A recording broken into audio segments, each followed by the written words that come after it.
Il y a des histoires qu'on a du mal à croire et pourtant celle-ci est bel et bien vraie. Joueur de rugby de haut niveau, Michael Elisha vit en Australie avec sa fiancée, Cara Childerhouse, après plusieurs années à parcourir le pays pour son métier. Un matin, le sportif de 29 ans se réveille et trouve sa fiancée en plein acte sexuel avec un de ses anciens coéquipiers du club des Bulldogs de Canterbury Bankstown dans son jardin. Une situation qui le met hors de lui et il décide alors de quitter son domicile après avoir vu ça. Fou de rage, il décide de boire une bonne partie de la journée pour tenter de noyer son chagrin avant de prendre une décision qui aurait bien pu lui coûter la vie.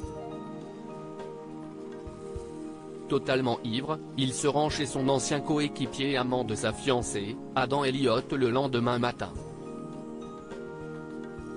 Dans un état second, il vient pour se venger et compte bien en découdre avec lui, mais rien ne va se passer comme prévu.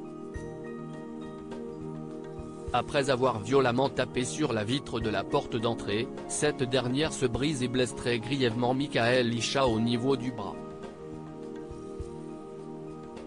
Face au bruit et au hurlement du rugbyman qui crie « Je vais le tuer », les voisins décident d'agir et préviennent la police du coin.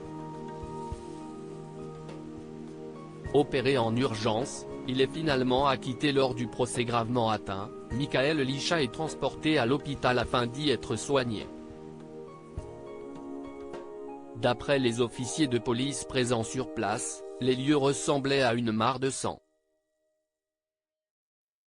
Le rugbyman a dû subir une intervention chirurgicale en urgence afin de stopper l'hémorragie. Après les faits, Cara Childerhouse a accusé son compagnon de l'avoir agressé et ce dernier a été inculpé pour violence domestique pour cette histoire qui remonte à février 2021. Le procès a eu lieu il y a quelques jours et la jeune femme est revenue sur ses accusations, ne se présentant pas à l'audience. Michael Elisha a donc été acquitté des faits qui lui étaient reprochés. Je suis content que la vérité soit enfin sortie. Je veux juste mettre tout ça derrière moi maintenant et continuer ma vie et les jours heureux à venir, a-t-il déclaré après son procès, dans des propos rapportés par le New York Post.